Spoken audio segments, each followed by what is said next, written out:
SCP-328, Alien Disk. Object Class, Safe. Special Containment Procedures. SCP-328 is to be kept in a secure locker in Storage Area 328A. Access for research requires Level 3 authorization, and will be permitted in most instances.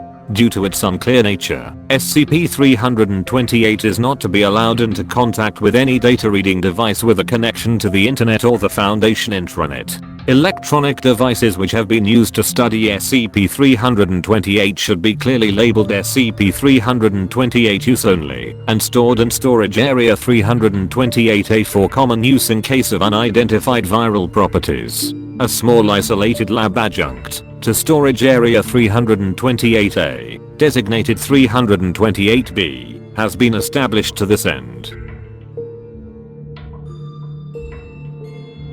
Description: SCP-328 is a smooth, greenish-yellow disk approximately 10 cm in diameter and 4 mm thick, weighing just over 13 grams, composed of an unknown crystalline organic compound. The bonding pattern of SCP-328 is highly organized, in a manner reminiscent of a data storage or retrieval device. SCP-328-01. See below. A data file retrieved from SCP-328 seems to confirm this. Various analyses of samples of SCP-328 have been inconclusive. Some known atomic elements have been identified, but none in recognized compositional patterns, and not enough to account for the mass of the samples used. It is slightly warmer, about 4 degrees Celsius, than its surrounding environment, even when subjected to extreme temperatures. It is susceptible to kinetic damage, but if broken, reforms itself from its largest remaining piece over a period of 1 week to 6 months, depending on the severity of damage. Crystallographic analysis of fragments indicates they possess a restructured crystalline form, a scaled-down version of the whole item's structure. As the disk regrows, the structure re-expands and returns to its original form. No changes have been observed in binary data obtained from the disk reader. See below. Before and after breakage/reformation. SCP-328 has been in the possession of the Foundation since data expunged. 1800 data expunged. When it was recovered from data expunged. Until data expunged. 1900 data expunged. The purpose and nature of SCP-328 was uncertain. In an accidental breakthrough, SCP-328 was inserted into an experimental disk drive that had been treated with redacted as part of the redacted project. See Addendum 328. 1. SCP-328, when used with this reader, produces binary data. Multiple cryptographic analyses of the binary code produced indicate that at least some of it is a description of data contained on SCP-328. An algorithm for converting the binary into ASCII code has been developed, and the current extent of translation is appended as SCP-328-01. Veracity of this data is uncertain, but given the coherence of the data produced, it seems unlikely it is a random fluke. Curiously, the data obtained is written in over 30 known languages, transliterated into Roman characters, in what appears to be a single article. Further attempts to directly access and translate the data on SCP-328 have proven labor-intensive, and full funding for the project has been pulled.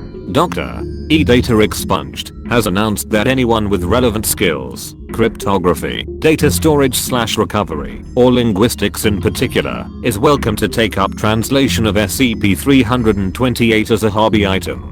Addendum 328. 1. As Project Redacted, which produced the original SCP-328 data reader, has been cancelled for over a decade. Dr. Data Expunged has lodged a formal request for O5 clearance to remove the redaction, allowing anyone working on SCP-328 to consider this information.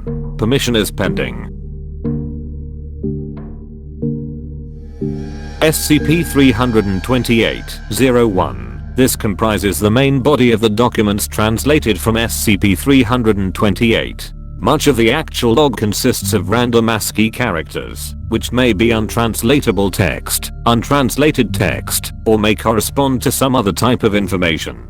All data has been translated into English for ease of comprehension. The original, untranslated log with complete additional text is stored at SCP-328-01 or disk in Storage Area 328A. Translated data begins, is approximately 4 units in width, 6 units in length, and 0.4 units high when sitting on a flat surface. Its external surface is essentially featureless aside from unrecognized markings on several surfaces, and several narrow slots along the two shorter edges. It tastes of sodium chloride, present in trace, non-toxic, quantities on its surface, and of carbon-based oils and polymers of unidentified composition. Were graphic analysis of the residues present on the surface, and of the material of which the device is comprised, indicated contains several elements unknown to our science. When inactive it radiates very little energy. Its surrounding outer percent is flavorless, aside from a hint of ORXSSO. 3 indentations along the edge release electromagnetic radiation in a rhythmic pulse. Upon depression of a smooth, flavorless, i.e. possessing only the same base flavor as the object, surface on the same edge as the radiators, the top half of the device comes loose, revealing itself to be hinged along the opposite surface. Inside is what appears to be a control console, with 104 nearly identical depressible surfaces, most of a uniform size. Researcher FQCQELDY9 has described them as sequence of untranslated data for each of the ORD's 5 SOSE_OBXT inside its outer WP/SCAR, but underneath it is a 4SS vertical bar.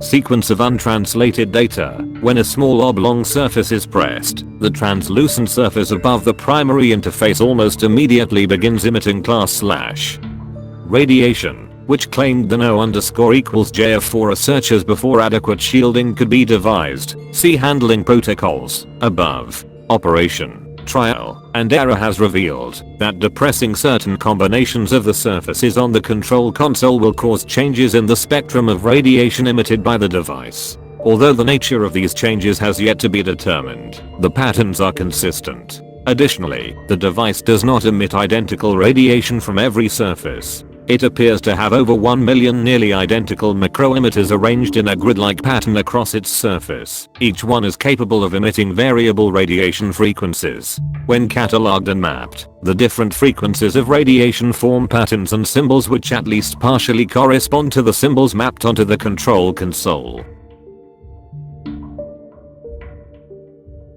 Long sequence of untranslated data. Power source was identified by researcher FQCQELDY9 by activating 2 sliding panels previously unnoticed on the underside of the control console. A roughly cylindrical portion hidden beneath the hinge could be removed, while externally undifferentiatable from the main portion of the device. This segment is somewhat denser. After its removal, the device would not activate. It has been advised that the device should be stored in this format from this point on. Against researcher FQCQELDY9's advice, sub-researcher SHOROP, Yen, out of curiosity, manipulated what is believed to be a connection socket on the putative power supply. A WP/S was observed to emit involuntarily from sub-researcher SHOROP, Yen, followed by data expunged 1. Although this is a feasible, if unsavory, method for recharging the device, should its power supply fail, it is recommended that valuable sub-researchers not be used in this manner in the future. Addendum 6-AE 1.01. Researcher FQCQELDY9 has been committed to safety storage decks for reconditioning after activating a mimetic weapon on the device. Simultaneous depression of the two control surfaces labeled NOD and *QE activated a heretofore unidentified capacity on the device. A YYGAU9 type electromagnetic radiation was emitted in a frequency fluctuating pattern of moderate to long wavelength. This interfered directly with researcher FQCQELDY9's Adatalk, ASH8P, as has previously been documented in logs of device OTLQ. Researcher FQCQELDY9 was recorded as spewing gibberish about seeking a connection, and something about a web. Further exposure to the device is ill-advised at this time. Observation from Queen Researcher IASO 6. It seems certain that this is another memeto-energetic weapon developed by Agency FNA. In light of this, the Research Council should consider releasing another XGI through the No Further Translated Information. Footnotes 1. Foundation Research Note: this data expunge tag is the closest translation of the original Swahili phrase in SCP-328-01, or it has not been added by the Foundation.